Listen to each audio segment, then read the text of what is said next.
രാവിലെ 7 മണിക്കുള്ള ആ തണുത്ത മഞ്ഞുകാറ്റിന് പോലും ഹരിയുടെ മുൻകോപത്തെ തണുപ്പിക്കാൻ കഴിഞ്ഞില്ല. തലേ ദിവസത്തെ യാത്രയുടെ ക്ഷീണത്തിൽ പുതിയ വാടക വീട്ടിലേക്ക് ബൈക്ക് ഓടിച്ചു പോകുമ്പോൾ സമാധാനപരമായൊരു താമസം തുടങ്ങണമെന്നായിരുന്നു അവന്റെ മനസ്സിൽ. എന്നാൽ മെയിൻ റോഡിൽ നിന്ന് നേരെ ഇടവഴി തിരിഞ്ഞതും ഉച്ചത്തിലുള്ള ഒരു ബഹളം അവന്റെ ശ്രദ്ധയിൽപ്പെട്ടു. നോക്കുമ്പോൾ 2 വലിയ സഞ്ചി നിറയെ പാലും കുപ്പിയുമായി പോവുകയായിരുന്ന ഒരു സ്ത്രീയെ 3 ചെറുപ്പക്കാർ ചേർന്ന് തടഞ്ഞു നിർത്തിയിരിക്കുകയായിരുന്നു. ഹരി പെട്ടെന്ന് തന്നെ ബൈക്കിന്റെ ബ്രേക്ക് ചവിട്ടി. നിമിഷനേരം കൊണ്ട് അവന്റെ ഉള്ളിലെ സംരക്ഷകൻ തടകുടഞ്ഞ് എഴുന്നേറ്റതും അവൻ ബൈക്ക് സ്റ്റാൻഡിലിട്ടുകൊണ്ട് അങ്ങോട്ടേക്ക് ചെന്നു. എന്നാൽ അവിടെ കണ്ട കാഴ്ചയിൽ അവൻ സ്തംഭിച്ചു നിന്നുപോയി. ആ സ്ത്രീക്ക് യാതൊരു ഭയവുമില്ലാതെ ചെറുപ്പക്കാർക്ക് നേരെ തട്ടിക്കയറുകയായിരുന്നു. അതിലൊരാൾ തർക്കിച്ചുകൊണ്ട് മുന്നോട്ട് വന്നതും അവൾ റോഡരികിൽ കിടന്ന ഒരു മരക്കൊമ്പെടുത്ത് കയ്യിൽ പിടിച്ചു. വാടാ വാ, ഈ കുപ്പിയിലെങ്ങാനും തൊട്ട നിന്റെ കൈയും കാലും ഞാൻ തല്ലി ഒടിക്കും. കയ്യിലിരുന്ന മരക്കൊമ്പിന് ഉന്നം പിടിച്ചുകൊണ്ട് അഞ്ജലി മുന്നറിയിപ്പ് നൽകി. എടാ, ചേച്ചി പഴയ കരാട്ടയാണെന്ന് തോന്നുന്നു. ആ ചെറുപ്പക്കാരിൽ ഒരാൾ അവളെ പുച്ഛിച്ചുകൊണ്ട് മുന്നോട്ട് വന്നതും അവൾ ആ മരക്കൊമ്പ് കൊണ്ട് അവന് നേരെ ആഞ്ഞു വീശി. അപ്രതീക്ഷിതമായി കിട്ടിയ അടിയിൽ അവൻ വേദന കൊണ്ട് മണ്ണിലേക്ക് മുട്ടുകുത്തി വീണു. ആ, എന്റെ കാല്! കാൽമുട്ട് അമർത്തി പിടിച്ചുകൊണ്ട് അവൻ നിലവിളിക്കാൻ തുടങ്ങിയതും സാഹചര്യം വഷളാകുന്നത് കണ്ട് ഹരി ഇടയിൽ കയറി.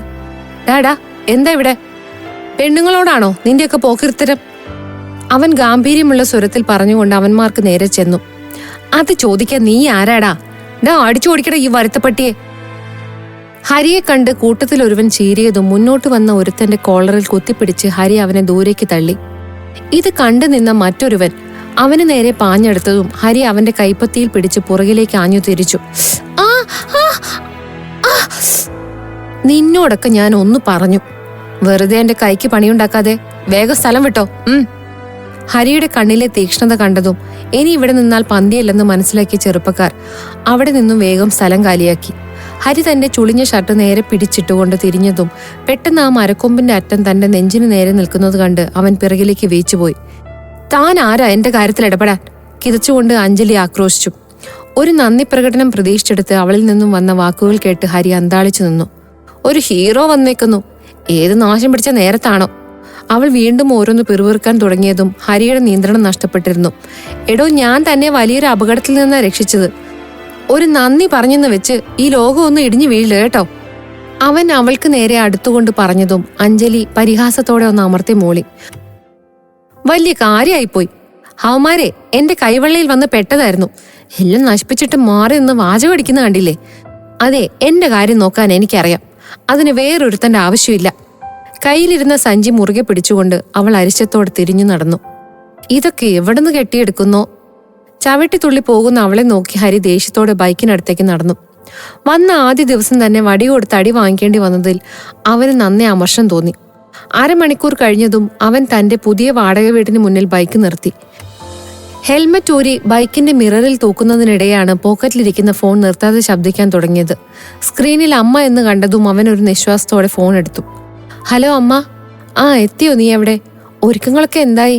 മറുപുറത്ത് നിന്ന് വേവലാതി നിറഞ്ഞൊരു ശബ്ദം ഉയർന്നു. എത്തി. ഇനി സാധനങ്ങളെല്ലാം പിടിച്ച് അകത്ത് കയറ്റണം. ഹരി വീടിന്റെ ഗേറ്റ് തുറന്ന് അകത്തേക്ക് കയറി. എന്നാൽ നീ അവിടെ അടുത്തെവിടെ നിന്നെങ്കിലും ഭക്ഷണം കഴിക്കേ. ഇന്ന് ജോയിൻ ചെയ്യേണ്ടതല്ലേ? ഞാൻ വൈകിട്ട് വിളിക്കാം. അമ്മ ഫോൺ കട്ട് ചെയ്തതും ഹരി ആ പുതിയ വീടിന്റെ മുറ്റത്തുകൂടി ഒന്ന് കണ്ണോടിച്ചു. വലിയ ആഡംബരങ്ങളൊന്നുമില്ലാത്ത ഒരു ചെറിയ വീടായിരുന്നു അത്. ചുറ്റും തണൽ വിരിച്ചു നിൽക്കുന്ന വലിയൊരു മാവും വശത്തായി പൂത്തു നിൽക്കുന്ന കുറച്ച് ചെമ്പരത്തി ചെടികളും ആ വീടിനൊരു പ്രത്യേക ഭംഗി നൽകി. മോനിവിടെ പുതിയതാണോ? പെട്ടെന്ന് പിറകിൽ നിന്നൊരു ശബ്ദം കേട്ടു. ഹരി തിരിഞ്ഞു നോക്കി. അരയ്ക്കൊപ്പം പൊക്കമുള്ള മതിലിനപ്പുറം നിന്ന് ലക്ഷ്മിയമ്മ അവനെ നോക്കി കൈകാട്ടി. ഞാൻ മോന്റെ അയൽവാസിയെ കേട്ടോ. മോൻ ഒറ്റയ്ക്കാ?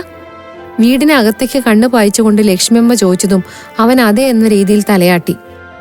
ആ, 2 ദിവസം മുമ്പ് ഇവിടെ വൃത്തിയാക്കുന്നത് കണ്ടപ്പോ തോന്നി വാടകക്കാരോ വരുന്നുണ്ടെന്ന്. ഇന്നാ ചായ കുടിക്കേ, ക്ഷീണിച്ചു നിൽക്കുമല്ലേ? അവരുടെ നിഷ്കളങ്കമായ സംസാരം കേട്ടതും ഹരിയുടെ മുഖത്തെ ഗൗരവം അല്പം അയഞ്ഞു. അവൻ ചെറുപുഞ്ചിരിയുടെ മതിലിനടുത്തേക്ക് നടന്നു. അയ്യോ ആന്റി, ഇതിന്റെ ഒന്നും ആവശ്യമില്ലായിരുന്നു.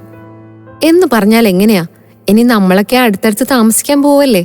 ലക്ഷ്മിയമ്മ പറഞ്ഞത് കേട്ട് അവൻ ചായ ചുണ്ടോട് മുട്ടിച്ചതും ആരോ മുൻവശത്തെ ഗേറ്റ് ശബ്ദത്തോടെ തള്ളി തുറന്നു. താനിന്ന് വഴിയിൽ വെച്ച് കണ്ട അതേ പാൽക്കാരി പെണ്ണ് മുറ്റത്തേക്ക് കയറി വരുന്നത് കണ്ട് അവൻ അന്താളിച്ചു നിന്നു. ദൈവമേ, ഈ മാരണം എന്താ ഇവിടെ? ഇവളാണ് ഇവിടുത്തെ മെയിൻ പാൽക്കാരി പെണ്ണ്. കൈ നിറയെ ഒഴിഞ്ഞ പാൽക്കുപ്പികളുമായി നിൽക്കുന്ന അവളെ കണ്ട് ഹരി മനസ്സിലോർത്തു. അവനെ കണ്ടതും അവളും അവിടെ തന്നെ തറഞ്ഞു നിന്നു. താനോ? അവളുടെ അന്തിച്ചുകൊണ്ടുള്ള ചോദ്യത്തിൽ ലക്ഷ്മിയമ്മ അത്ഭുതപ്പെട്ടു. ആഹാ, നിനക്ക് മോനെ നേരത്തെ അറിയോ? ഇരുവർക്കിടയിലും നടക്കുന്ന പിരിമുറുക്കത്തെ ശ്രദ്ധിക്കാതെ ലക്ഷ്മിയമ്മ അവളോട് ചോദിച്ചു.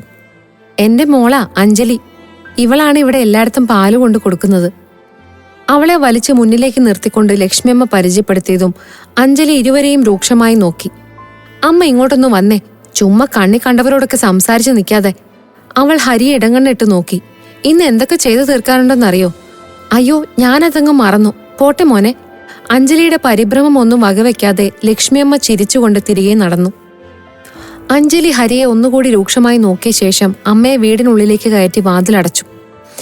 അന്ന് വൈകിട്ട് പോലീസ് സ്റ്റേഷനടുത്തുള്ള പഴയ കെട്ടിടത്തിനുള്ളിൽ തിരക്കിട്ട ബഹളമായിരുന്നു. അഞ്ജലി തന്റെ ട്രേഡ് മാർക്ക് പുഞ്ചിരിയോടെ സുജാതയ്ക്കും ബിന്ദുവിനുമൊപ്പം നാളത്തേക്ക് വേണ്ട മലക്കറികൾ ഇറക്കി വെക്കുന്ന തിരക്കിലായിരുന്നു. എടി, എല്ലാം സൂക്ഷിച്ചും കണ്ടും വേണം ചെയ്യാൻ. പോലീസുകാരാണ്. നാളത്തെ സാമ്പാറിൽ അങ്ങോട്ടോ ഇങ്ങോട്ടോ എന്തേലും മാറിപ്പോയാൽ അവസാനം അവിടെ തെളിയാതെ കിടക്കുന്ന കുറ്റമെല്ലാം എടുത്ത് നമ്മളുടെ തലയിലിടും.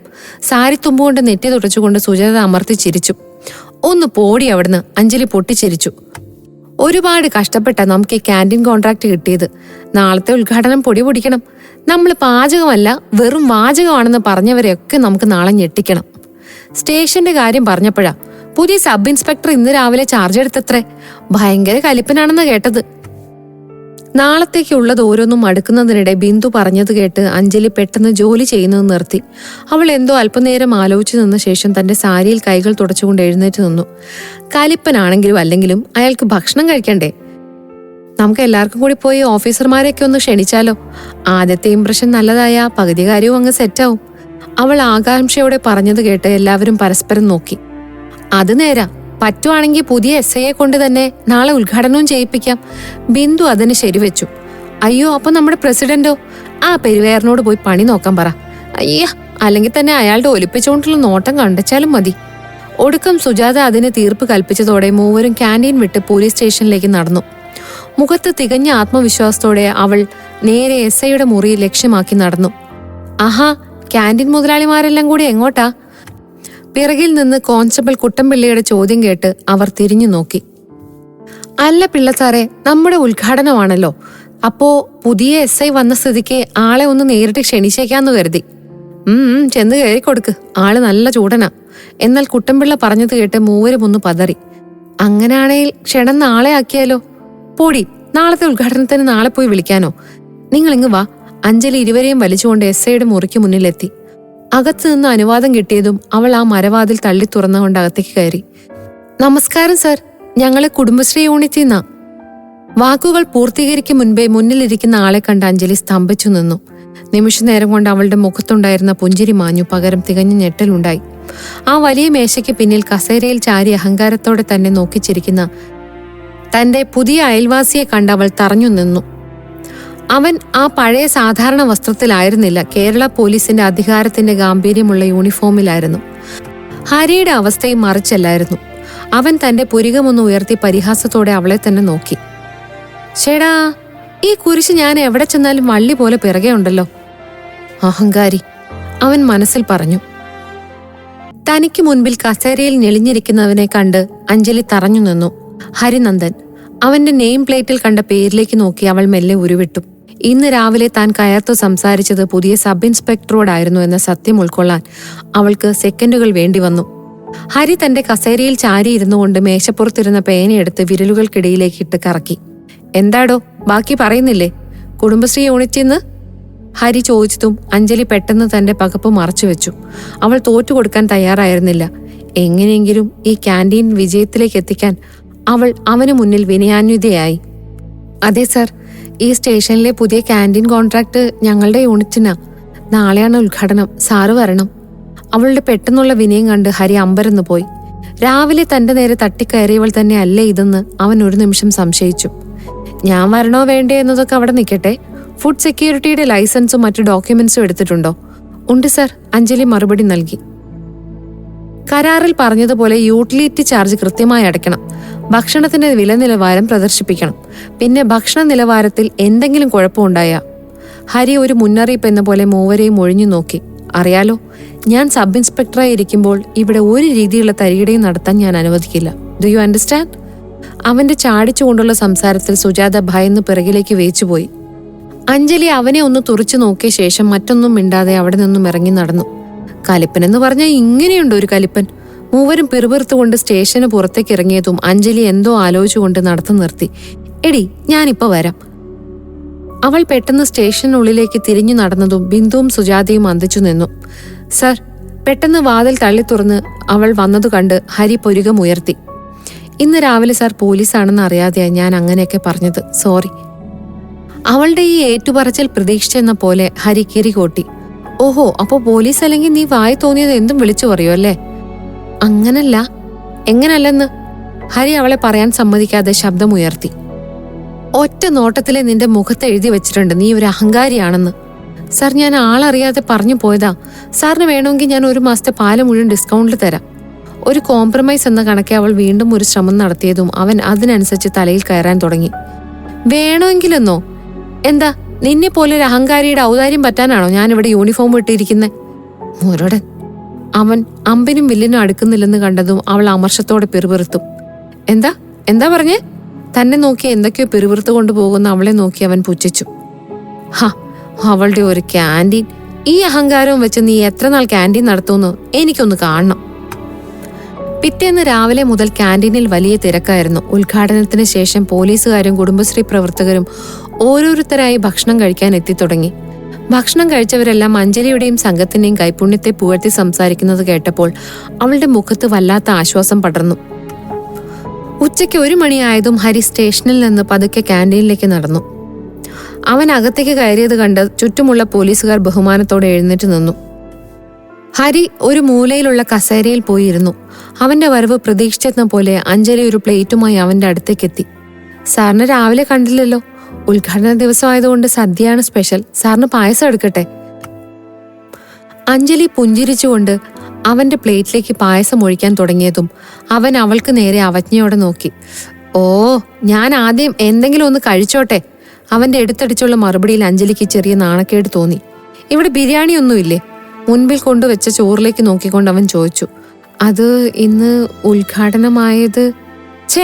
വയറിന് രുചിയായിട്ട് എന്തെങ്കിലും കഴിക്കാന്ന് വിചാരിച്ചപ്പോ. എന്തായാലും വിട്.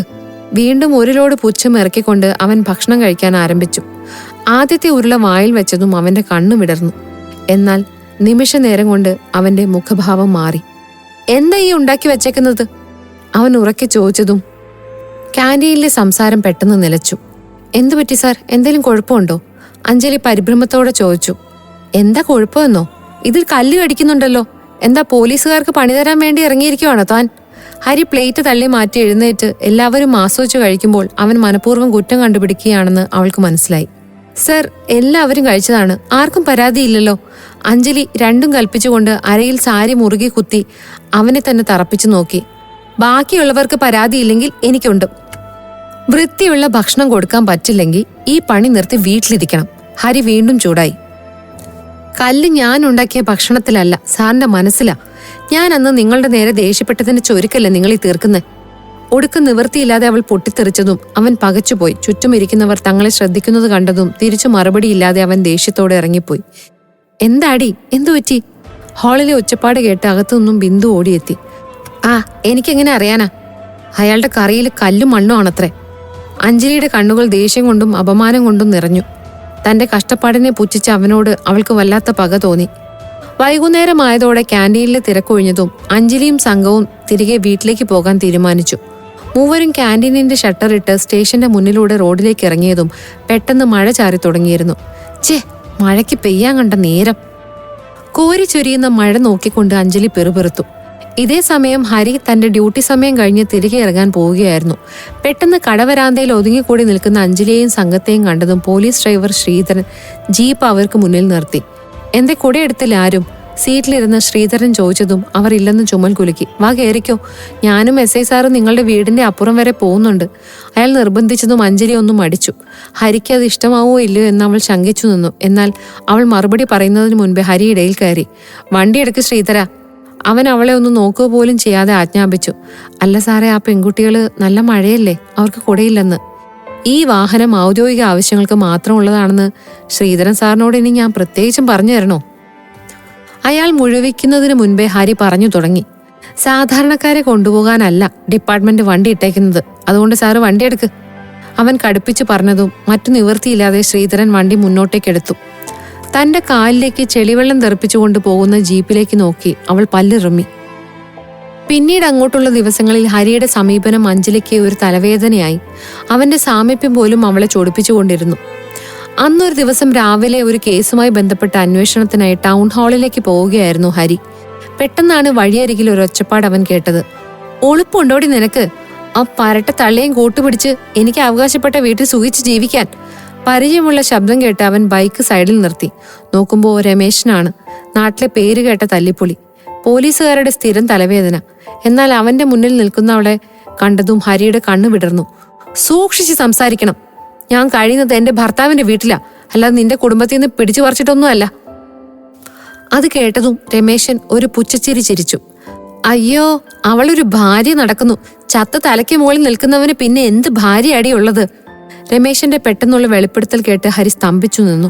താൻ ഇത്രയും നാൾ അഹങ്കാരി എന്ന് മുദ്ര കുത്തിയിരുന്ന പെൺകുട്ടി ഒരു വിധവയായിരുന്നു എന്ന തിരിച്ചറിവ് അവനിലൊരു ഉൾക്കിടിലം തീർത്തു. നീ ഇപ്പോ വലിയ കാന്റീൻ നടത്തിപ്പുകാരിയല്ലേ? കാണിച്ചു തരാം. നീ എത്ര നാൾ നടത്തിക്കൊണ്ടുപോകുമെന്ന് ഞാൻ കാണിച്ചു തരാം. അവൻ അഴിയാൻ തുടങ്ങിയ മുണ്ട് മുറുക്കി ഉടുത്തുകൊണ്ട് ആടി ആടി മുന്നോട്ട് നീങ്ങി. അഞ്ജലി കിതച്ചുകൊണ്ട് തിരിഞ്ഞു നടന്നു. എന്നാൽ കൺമുന്നിൽ മിന്നലേറ്റതുപോലെ നിൽക്കുന്ന ആളെ കണ്ട് അവളും തറഞ്ഞു നിന്നു. രമേശൻ പറഞ്ഞിട്ട് പോയതെല്ലാം കേട്ടു എന്ന് ആ മുഖത്തു നിന്ന് വ്യക്തം. ഇരുവരും ഒന്നും മിണ്ടാതെ പരസ്പരം മുഖത്തോട് മുഖം നോക്കി. ഹരിയുടെ കണ്ണുകളിൽ കുറ്റബോധവും സഹതാപവും മിന്നിമറഞ്ഞു. അവളുടെ ആ നിശ്ചയദാർഢ്യവും മറ്റൊരാളുടെ സഹായം വേണ്ടെന്ന വാശിയുമൊക്കെ ഒരു അഹങ്കാരിയുടെ ധാർഷ്ട്യത്തിൽ നിന്നുണ്ടായിരുന്നതല്ല, മറിച്ച് ഒരു വിധവയുടെ നിസ്സഹായതയിൽ നിന്നുണ്ടായതാണെന്ന തിരിച്ചറിവ് അവനെ ചുട്ടുപൊള്ളിച്ചു. തുടരും. ആ വഴിയോരത്ത് പെട്ടെന്ന് എന്തെന്നില്ലാത്ത മൂകത ഇരുവരെയും വന്നു മൂടി. ഹരിയുടെ സഹതാപം നിറഞ്ഞ നോട്ടം അഞ്ജലിയെ കൂടുതൽ അസ്വസ്ഥയാക്കി. അവൾ അവനെ ഒന്ന് രൂക്ഷമായി നോക്കിയ ശേഷം തോളിലെ ബാഗ് ശരിയാക്കി വേഗത്തിൽ നടന്നു. ഹരി അപ്പോഴും അവിടെ തന്നെ നിശ്ചലനായി നിന്നു. രമേശന്റെ വാക്കുകൾ അവന്റെ കാതുകളിൽ അപ്പോഴും മുഴങ്ങുകയായിരുന്നു. അടുത്ത ദിവസം രാവിലെ പോലീസ് സ്റ്റേഷനിലെ അന്തരീക്ഷം പതിവിലും വിപരീതമായിരുന്നു. ഹരി ആകപ്പാടെ നിശബ്ദനായിരുന്നു. ഹരിസാറിനിത് എന്തു പറ്റിയോ ആവോ? സ്റ്റേഷനിൽ നിന്ന് കാലി ഗ്ലാസുമായി തിരികെ എത്തിയ ബിന്ദുവും സുജാതയും അടക്കം പറഞ്ഞു. ഞാനും ശ്രദ്ധിച്ചു. ഇന്ന് പതിവില്ലാതെ എന്നെ നോക്കി ചിരിച്ചു. ഇരുവരും അടുക്കളയിൽ നിന്ന് പറയുന്നത് കേട്ടെങ്കിലും അഞ്ജലി ഒന്നും പറയാൻ പോയില്ല. അവൾ കൗണ്ടറിൽ പാത്രങ്ങൾ അടുക്കി വെക്കുന്ന തിരക്കിലായിരുന്നു. ഹരി തന്റെ ക്യാബിനുള്ളിലിരുന്ന് ഫയലുകൾ നോക്കുന്നുണ്ടെങ്കിലും അവന്റെ ശ്രദ്ധ ഇടയ്ക്കിടെ പുറത്ത് ക്യാൻറ്റീനിലേക്ക് വീണുകൊണ്ടിരുന്നു. ഇന്നലെ വരെ വെറുപ്പ് നിറഞ്ഞ് നിന്നിടത്ത് ഇന്ന് സഹതാപത്തിനുമപ്പുറം ബഹുമാനമോ മറ്റെന്തൊക്കെയോ വികാരങ്ങൾ അവനെ വന്നു മൂടി. ഉച്ചഭക്ഷണത്തിന് ഹരി എത്തിയതും ക്യാൻറ്റീനിൽ ഇരുന്നവരെല്ലാവരും ഒന്ന് പരുങ്ങി. ഇന്നിനി എന്തിന്റെ പേരിലായിരിക്കും എന്ന് അവർ ഭയന്നു. പക്ഷെ ഹരി പ്ലേറ്റിലെ ചോറ് ഒരു പരാതിയും ഇല്ലാതെ കഴിച്ചു തീർക്കുന്നത് കണ്ട് സുജാതയും ബിന്ദുവും അത്ഭുതത്തോടെ നോക്കി നിന്നു. കഴിക്കുന്നതിനിടയിൽ അവൻ പലവട്ടം അഞ്ജലിയെ നോക്കിയെങ്കിലും അവൾ മുഖം കൊടുക്കാതെ നടന്നു. വൈകുന്നേരം ഡ്യൂട്ടി കഴിഞ്ഞ് ഹരി ജീപ്പിൽ കയറാൻ തുടങ്ങുമ്പോഴാണ് ക്യാൻറ്റീൻ അടച്ച് തിരികെ പോകുന്ന അഞ്ജലിയെ കണ്ടത്. അന്തരീക്ഷത്തിലേക്ക് നോക്കിയപ്പോൾ അടുത്തൊരു മഴയ്ക്കെന്ന പോലെ ആകാശം ഉരുണ്ടുകൂടിയിട്ടുണ്ട്. 2-3 ദിവസം മുൻപേ ആയിരുന്നെങ്കിൽ അവളെ വകവയ്ക്കാതെ ഓടിച്ചു പോയേനെ. എന്നാൽ ഇപ്പോൾ ഹരി ഒരു നിമിഷം ആലോചിച്ചു. തന്റെ പഴയ ശത്രുതയും അഹങ്കാരവും ഒക്കെ ആ നിമിഷം അവസാനിപ്പിച്ചുകൊണ്ട് അവൻ ജീപ്പ് അവൾക്കരികിലേക്ക് പതുക്കെ ഓടിച്ചു നിർത്തി. പെട്ടെന്ന് പിറകിലൊരു ജീപ്പിന്റെ ഒച്ച കേട്ടതും അഞ്ജലി തിരിഞ്ഞു നോക്കി. ഒറ്റയ്ക്കാണെങ്കിൽ കയറിക്കോ, ഞാനും അങ്ങോട്ടാ. അവന്റെ സൗമ്യമായ സംസാരം കേട്ട് അവൾ അമർത്തി നോക്കിക്കൊണ്ട് വീണ്ടും മുൻപോട്ട് നടന്നു. എടോ, കഴിഞ്ഞ ദിവസം കയറ്റാതെ പോയതിന് ദേഷ്യമാണെങ്കിൽ സോറി. അപ്പോഴത്തെ ഒരു ദേഷ്യത്തിൽ താനതങ്ങ് വിട്ടുകള. അവളൊരു നോട്ടം കൊണ്ടുപോലും തന്നെ പരിഗണിക്കുന്നില്ല എന്ന് കണ്ട് അവൻ ജീപ്പ് വീണ്ടും അവൾക്കരികിലേക്ക് നിർത്തി. രമേശന്റെ അനിയന്റെ വീടെന്ന് പറയുമ്പോൾ ലക്ഷ്മിയമ്മ തന്റെ നിർത്ത്. അവൻ മുഴുവിപ്പിക്കുന്നതിന് മുൻപേ അവൾ കൈയെടുത്തു തടഞ്ഞു. സാറിനിപ്പോ എന്താ വേണ്ടേ? ലക്ഷ്മിയമ്മ എന്റെ ആരാണെന്ന് അറിയണോ? അതോ ഭർത്താവ് മരിച്ചു പോയതിന്റെ സഹതാപം പ്രകടിപ്പിക്കണോ? എടോ, എനിക്ക് ആരുടെ ഔദാര്യമൊന്നും വേണ്ട. തനിക്ക് നേരെ കൈകൂപ്പി പറയുന്ന അവളെ കണ്ട് ഹരി അന്തിച്ചു നിന്നു. ക്യാൻറ്റീനിൽ വെച്ച് എന്നെ ദ്രോഹിച്ചു മതിയായെങ്കിൽ പുറത്തു വെച്ചെങ്കിൽ എന്നെ ഒന്ന് വെറുതെ വിടണം. ഇതേസമയം വഴിയരികിൽ നിൽക്കുന്നവർ തങ്ങളെ ശ്രദ്ധിക്കുന്നുണ്ടെന്ന് കണ്ടതും അഞ്ജലി വേഗം മുൻപോട്ട് നടന്നു നീങ്ങി. ഷേ, അല്ലെങ്കിൽ ഈ പെണ്ണുങ്ങളൊക്കെ ഇങ്ങനെയാ. ഇവളെയൊക്കെ വിശ്വസിക്കാൻ പോകുന്ന എന്നെ പറഞ്ഞാൽ മതി. നുരഞ്ഞു പൊന്തിയ അമർഷം അടക്കി പിടിച്ചുകൊണ്ട് അവൻ സ്റ്റീറിംഗിൽ ആഞ്ഞടിച്ചു. എന്നാലും ഞാനൊരു പോലീസാണെന്ന ബഹുമാനമെങ്കിലും ഇവക്ക് തന്നൂടെ ഭദ്രകാളി. റോഡിലൂടെ ചവിട്ടി തുള്ളിപ്പോകുന്ന അവളെ ഒരു വട്ടം കൂടി നോക്കിക്കൊണ്ട് അവൻ വണ്ടി ആക്സിലറേറ്ററിൽ ചവിട്ടി. വെറും 2 ദിവസം കൊണ്ട് മാത്രം നീണ്ടുനിന്ന സഹതാപ തരംഗത്തിനു ശേഷം അവൻ വീണ്ടും തന്റെ പോരിന് തുടക്കമിട്ടു. ഇതെന്താ, ഇഡ്ലിയോ അതോ ഗ്രനേഡോ? ഇവരിത് വീണ്ടും തുടങ്ങിയോ? കയ്യിലൊരു ഇഡ്ലി പിടിച്ചുകൊണ്ട് അഞ്ജലിക്ക് നേരെ ഉറഞ്ഞു തുള്ളുന്ന ഹരിയെ നോക്കി കോൺസ്റ്റബിൾ കുട്ടൻപിള്ള ചോദിച്ചു. ഓ, അതങ്ങനെ വല്ലതും അവസാനിക്കോ? നേരെ കണ്ട രണ്ടും കീരിയും പാമ്പോ?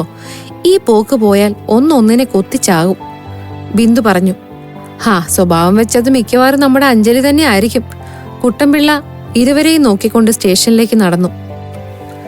പിറ്റേ ദിവസം ശനിയാഴ്ച അഞ്ജലി അടുക്കള ജോലിയെല്ലാം തീർത്ത് സന്ധ്യയ്ക്ക് വിളക്ക് കൊളുത്തി ഉമ്മറപ്പടിയിൽ ഇരിക്കുകയായിരുന്നു. പെട്ടെന്നാണ് മുറ്റത്തൊരു വണ്ടി വന്നു നിൽക്കുന്ന ശബ്ദം കേട്ടത്. അവൾ ഇറങ്ങി നോക്കിയപ്പോൾ രമേശനാണ്. കൂടെ ആ പ്രദേശത്തെ അറിയപ്പെടുന്ന തല്ലുകൊള്ളിയായ ലാസറും സംഘവുമുണ്ട്. തന്റെ നേരെ ആടിയാടി വരുന്ന രമേശനെ കണ്ട് അഞ്ജലിയുടെ ഉള്ളിലൊന്ന് കാളി. തന്റെ ഭർത്താവിന്റെ വിഹിതം ചോദിച്ചും വഴിയരികിൽ വെച്ച് അസഭ്യം പറഞ്ഞും കാലങ്ങളായി രമേശൻ തന്നെ ഉപദ്രവിക്കുന്നു. പക്ഷേ ഇത്രയും പരസ്യമായ ഒരു ആക്രമണം അവൾ പ്രതീക്ഷിച്ചിരുന്നില്ല. ഇറങ്ങി വാടി പുറത്തേക്ക്. രമേശന്റെ അട്ടഹാസം കേട്ട് ലക്ഷ്മിയമ്മ മുറ്റത്തേക്ക് ഇറങ്ങി വന്നു. ഓ, നിങ്ങളിവിടെ ഉണ്ടായിരുന്നോ പരട്ടക്കളവി? ഥോ! രമേശ, തന്റെ നേരെ കാർക്കിച്ചു തുപ്പിയ മകനെ നോക്കി ലക്ഷ്മിയമ്മ ആക്രോശിച്ചു. കുമേശ, എനിക്ക് അവകാശപ്പെട്ട എന്റെ അനിയന്റെ വീട്ടിൽ കണ്ടവളുമാരെ കയറ്റി പൊറുപ്പിച്ചിട്ട് നിന്ന് ന്യായമടിക്കുന്നു. നിന്റെ അനിയന്റെ ഭാര്യയാണ് അവള്. അവൻ മരിച്ചെന്ന് വെച്ച് അവൾ ഈ വീട്ടിലെ അല്ലാതെ ആവോ? ബഹളം മൂർച്ഛിക്കാൻ തുടങ്ങിയതും അയൽവാസികൾ ഓരോന്നായി തലപൊക്കാൻ തുടങ്ങി. നോക്കി നിൽക്കാതെ അടിച്ചിറക്കട അവളുടെ പെട്ടിയും പ്രമാണവും ഒക്കെ. രമേശൻ പറഞ്ഞത് കേട്ട് ലാസർ അകത്തേക്ക് കയറാൻ തുടങ്ങിയതും അഞ്ജലി അവന്റെ മുന്നിൽ തടസ്സം നിന്നു. കണ്ടവന്മാരുടെ വാക്കും കേട്ട് ഈ പെരക്കകത്ത് കയറിയ ഒരൊറ്റ എണ്ണത്തിന് ഞാൻ വെറുതെ വിടില്ല. തനിക്ക് മുൻപിൽ നിന്ന് ചീറുന്ന അവളെ നോക്കി പുച്ഛിച്ചുകൊണ്ട് ലാസർ അവളെ പിടിച്ചു പിറകിലേക്ക് തള്ളി. നിമിഷനേരം അവിടെ ഉന്തും തള്ളും തുടങ്ങിയതും അയൽവാസികളിൽ ആരോ പോലീസിനെ വിളിച്ചു. വിവരമറിഞ്ഞ് ഹരി തന്റെ ജീപ്പുമായി അവിടേക്ക് എത്തുമ്പോൾ അവൻ അക്ഷരാർത്ഥത്തിൽ സ്തംഭിച്ചു പോയിരുന്നു. കയ്യിലൊരു വിറക് വടിയും പിടിച്ചുകൊണ്ട് രമേശിനെയും സംഘത്തെയും അറിഞ്ഞും പൊറിഞ്ഞു തല്ലുന്ന അഞ്ജലിയാണ് അവൻ അവിടെ കണ്ടത്. ഇനി ഈ മുറ്റത്ത് ചവിട്ടിയ നിന്റെ കാല് ഞാൻ തല്ലി ഒടിക്കും. രമേശിനെതിരെ ചീറിക്കൊണ്ടുള്ള അവളുടെ വെല്ലുവിളി കേട്ട് ഹരി മുറ്റത്തേക്ക് എടുത്തു വെച്ച കാൽ പെട്ടെന്ന് പിറകോട്ട് വലിച്ചു. മറിയാമ്മ സാറേ, ആ പെണ്ണിനെ പിടിച്ച് മാറ്റാൻ നോക്ക്, അല്ലെങ്കിൽ അവസാനം കൊലക്കുറ്റത്തിന് FIR ഇടേണ്ടി വരും. ഇതേ സമയം വീടിന് മുന്നിൽ പോലീസ് നിൽക്കുന്നത് കണ്ട് രമേശനും സംഘവും ഒന്ന് പരുങ്ങി. എന്താ ഇവിടെ? രാത്രി ആയാൽ അയൽപ്പക്കക്കാർക്ക് കിടന്നുറങ്ങാൻ പറ്റില്ലേ? ചോര ഒലിപ്പിച്ചു നിൽക്കുന്ന രമേശിനെയും സംഘത്തെയും നോക്കി അവൻ ചോദിച്ചു. സാറേ, ഈ പെണ്ണ് ഞങ്ങളെ എല്ലാം തല്ലി ശരിയാക്കി. എനിക്കും കൂടി അവകാശപ്പെട്ട വീടല്ലേ. എന്നെ കൂടി കിടക്കാൻ അനുവദിക്കണമെന്ന് പറഞ്ഞപ്പോ ഇവൾ പറയുവാ, നീ ആരാടാ ഇതൊക്കെ പറയാൻ? ഇതെന്റെ വീടാണ്, നീ ഇവിടെ താമസിക്കണ്ടാന്ന്. രമേശൻ തൊഴുകൈയോടെ നിന്ന് കള്ളക്കണ്ണീർ പൊഴിക്കാൻ തുടങ്ങിയതും ഹരി അഞ്ജലിയെ അടിമുടി നോക്കി. സാർ, അങ്ങനെയൊന്നും അല്ല, ഇവനാണ് ഇവിടെ വന്ന്. കുട്ടൻപിള്ളേ, എല്ലാത്തിനെയും പിടിച്ച് വണ്ടി കയറ്റ്. അവൾ പറഞ്ഞു മുഴുവയ്ക്കും മുൻപേ അവൻ പോലീസുകാരോട് അലറി. രമേശിനെയും സംഘത്തിനുമൊപ്പം അഞ്ജലിയെയും ജീപ്പിൽ കയറ്റുന്നത് കണ്ട് ലക്ഷ്മിയമ്മ ഹരിക്കടുത്തേക്ക് ഓടി വന്നു. മോനെ, അവൻ പറയുന്നത് പച്ച കള്ളവാ. കുടിച്ച് കൂത്താടി ഞങ്ങളെ രണ്ടിനെയും തല്ലി ഇറക്കാൻ വന്ന മഹാദ്രോഹിയാണ് അവൻ. അവർ കരഞ്ഞുകൊണ്ട് അവന്റെ കൈകളിൽ പിടിച്ചു. അവളെ ഒന്നും ചെയ്യരുത്. അമ്മ വിഷമിക്കണ്ട, ഇനി അവന്റെ ശല്യം ഉണ്ടാകാതെ ഞാൻ നോക്കിക്കോളാം. തന്റെ മുൻപിൽ തൊഴുകയോടെ നിൽക്കുന്ന ആ വൃദ്ധയെ സമാധാനിപ്പിച്ചുകൊണ്ട് അവൻ ജീപ്പിൽ കയറിപ്പോയി. എനിക്ക് പരാതിയില്ല സാർ. പോലീസ് സ്റ്റേഷനിലെ SIയുടെ മേശയ്ക്ക് ഇരുവശത്തുമായി നിൽക്കുകയായിരുന്നു അഞ്ജലിയും രമേശനും. അല്പം മുൻപ് നടന്ന സംഘട്ടനത്തിന്റെ ബാക്കിയെന്നോണം രമേശന്റെയും സംഘത്തിന്റെയും നെറ്റിയിൽ നിന്നും ചോര പൊടിയുന്നുണ്ടായിരുന്നു. പരാതിയില്ലെന്നോ? ഹരി അമ്പരന്നു പോയി. ഒന്നുകൂടി ആലോചിച്ചിട്ട് പോരെ മോളെ. ഇവൻ ഇപ്പോ വെറുതെ വിട്ടാൽ നാളെയും ഇവൻ ഇത് തന്നെ ആവർത്തിക്കും. കോൺസ്റ്റബിൾ കുട്ടൻപിള്ള അവളെ നിർബന്ധിച്ചു. രമേശൻ എന്റെ ഭർത്താവിന്റെ ചേട്ടനാണ് സാറേ. ഇവനെ ജയിലിലാക്കിയ നാളെ ലക്ഷ്മമ്മയുടെ മുഖത്ത് ഞാൻ എങ്ങനെ നോക്കും? പിന്നെ ഇനി ഇവൻ എന്റെ നേരെ കൈ ഉയർത്തില്ല. അതിനുള്ളത് ഞാൻ കൊടുത്തിട്ടുണ്ട്. അഞ്ജലി രമേശിനെ തറപ്പിച്ചു നോക്കിയതും അവനൊന്നു പരുങ്ങി. അവളുടെ മറുപടി കേട്ട് ഹരി നേരിയ അമർഷത്തോടെ രമേശിന്റെ നേരെ തിരിഞ്ഞു. തൽക്കാലം നീ എന്റെ കയ്യിൽ നിന്ന് രക്ഷപ്പെട്ടു. ഇനി മേല ഇവളുടെ മേത്ത് നിഴല് പോലും വീണെന്ന് ഞാൻ അറിഞ്ഞ. ഇല്ല സാറേ, ഇനി അങ്ങനെയൊന്നും ഉണ്ടാവില്ല. രമേശൻ പെട്ടെന്ന് എല്ലാവർക്കും മുന്നിൽ വിനയാന്വിതനായി. അഞ്ജലി അവനെ അവസാനമായി ഒന്ന് നോക്കിക്കൊണ്ട് തിരിഞ്ഞു നടക്കാൻ തുടങ്ങിയപ്പോഴാണ് ഹരി അവളുടെ വലതു കൈയിലെ മുറിവ് ശ്രദ്ധിച്ചത്. ലാസർ അവളെ പിടിച്ചു തള്ളിയ കൂട്ടത്തിൽ കൈ എവിടെയോ തട്ടി ചോര വാർന്നുകൊണ്ടിരിക്കുകയായിരുന്നു. നിക്ക്, ഹരി അവളെ തടഞ്ഞു. കുട്ടൻപിള്ളേ, ആ ഫസ്റ്റ് എയ്ഡ് കിറ്റിങ് എടുത്തേ വേഗം. കൂടെ നിന്ന് കോൺസ്റ്റബിളിനോട് പറഞ്ഞുകൊണ്ട് അവൻ അവളുടെ കൈ പിടിച്ചു നോക്കി. അഞ്ജലി വേണ്ടെന്ന് പറയാൻ ഓങ്ങിയെങ്കിലും ഹരിയുടെ കണ്ണുകളിലെ തീക്ഷ്ണത അവളെ പിന്നോട്ട് വലിച്ചു. അവിടെ പഴയ വെറുപ്പില്ലായിരുന്നു, സഹതാപവുമില്ലായിരുന്നു. പകരം അടക്കിപ്പിടിച്ച ഒരു പ്രണയത്തിന്റെയോ സംരക്ഷണത്തിന്റെയോ ആഴമുള്ള ഒരു ഭാവം വിരിഞ്ഞു വരുന്നുണ്ടായിരുന്നു. ഒരു പുതിയ അധ്യായത്തിന് തുടക്കം കുറിക്കുന്നത് പോലെ ഹരി അവളുടെ മുറിവിൽ മരുന്നു പുരട്ടുമ്പോൾ അഞ്ജലിയുടെ ഹൃദയതാളം ആദ്യമായി ഒന്ന് പിഴച്ചു. തുടരും.